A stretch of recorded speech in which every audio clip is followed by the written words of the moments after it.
She slept a long time, and when she awakened Mrs. Medlock had bought a lunch basket at one of the stations and they had some chicken and cold beef and bread and butter and some hot tea. The rain seemed to be streaming down more heavily than ever and everybody in the station wore wet and glistening waterproofs.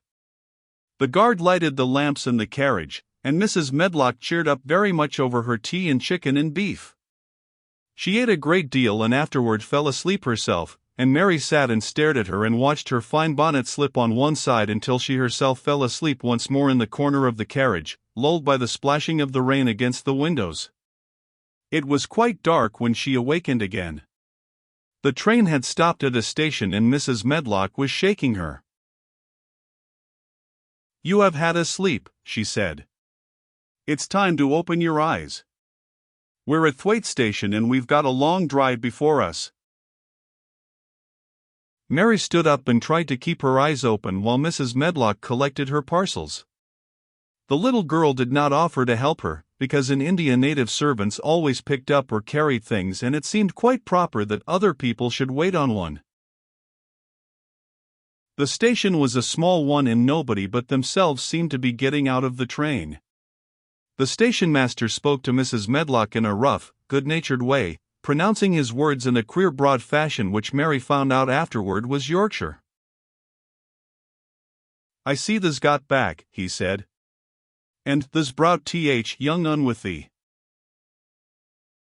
"Aye, that's her," answered Mrs. Medlock, speaking with a Yorkshire accent herself and jerking her head over her shoulder toward Mary.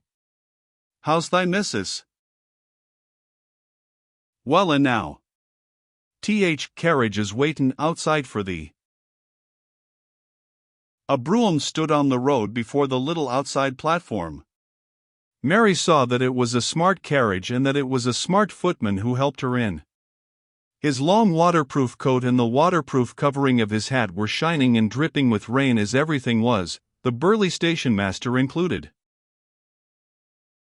When he shut the door, mounted the box with the coachman, and they drove off, the little girl found herself seated in a comfortably cushioned corner, but she was not inclined to go to sleep again. She sat and looked out of the window, curious to see something of the road over which she was being driven to the queer place Mrs. Medlock had spoken of. She was not at all a timid child and she was not exactly frightened, but she felt that there was no knowing what might happen in a house with 100 rooms nearly all shut up, a house standing on the edge of a moor.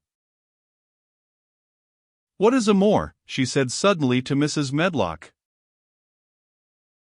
"Look out of the window in about 10 minutes and you'll see," the woman answered. "We've got to drive 5 miles across Missel Moor before we get to the manor. You won't see much because it's a dark night, but you can see something." Mary asked no more questions but waited in the darkness of her corner, keeping her eyes on the window. The carriage lamps cast rays of light a little distance ahead of them and she caught glimpses of the things they passed. After they had left the station they had driven through a tiny village and she had seen whitewashed cottages and the lights of a public house. Then they had passed a church and a vicarage and a little shop window or so and a cottage with toys and sweets and odd things set out for sale. Then they were on the high road and she saw hedges and trees. After that there seemed nothing different for a long time, or at least it seemed a long time to her. At last the horses began to go more slowly, as if they were climbing uphill, and presently there seemed to be no more hedges and no more trees. She could see nothing, in fact, but a dense darkness on either side. She leaned forward and pressed her face against the window just as the carriage gave a big jolt. "We're on the moor now sure enough," said Mrs. Medlock. The carriage lamp shed a yellow light on a rough-looking road which seemed to be cut through bushes and low-growing things which ended in the great expanse of dark apparently spread out before and around them. A wind was rising and making a singular, wild, low, rushing sound. It's not the sea, is it?" said Mary, looking round at her companion. "No, not it," answered Mrs. Medlock. "Nor it isn't fields nor mountains, it's just miles and miles and miles of wild land that nothing grows on but heather and gorse and broom, and nothing lives on but wild ponies and sheep." "I feel as if it might be the sea, if there were water on it," said Mary. It sounds like the sea just now. That's the wind blowing through the bushes, Mrs. Medlock said. It's a wild, dreary enough place to my mind, though there's plenty that likes it, particularly when the heather's in bloom. On and on they drove through the darkness, and though the rain stopped, the wind rushed by and whistled and made strange sounds. The road went up and down, and several times the carriage passed over a little bridge beneath which water rushed very fast with a great deal of noise. Mary felt as if the drive would never come to an end and that the wide, bleak moor was a wide expanse of black ocean through which she was passing on a strip of dry land. "I don't like it," she said to herself. "I don't like it," and she pinched her thin lips more tightly together. The horses were climbing up a hilly piece of road when she first caught sight of a light. Mrs. Medlock saw it as soon as she did and drew a long sigh of relief. I am glad to see that bit o' light twinkling," she exclaimed. "It's the light in the lodge window. We shall get a good cup of tea after a bit, at all events."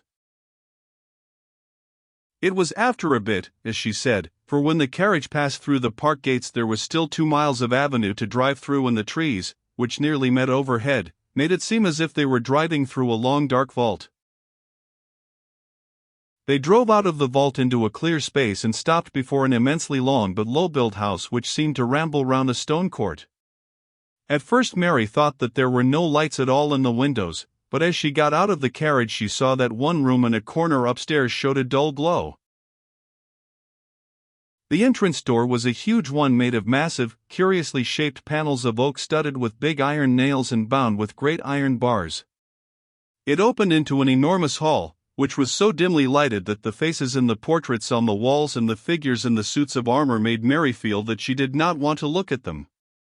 As she stood on the stone floor she looked a very small, odd little black figure, and she felt as small and lost and odd as she looked. A neat, thin old man stood near the manservant who opened the door for them. "You're to take her to her room," he said in a husky voice. "He doesn't want to see her. He's going to London in the morning." "Very well, Mr. Pitcher," Mrs. Medlock answered. "So long as I know what's expected of me, I can manage." "What's expected of you, Mrs. Medlock," Mr. Pitcher said, "is that you make sure that he's not disturbed and that he doesn't see what he doesn't want to see."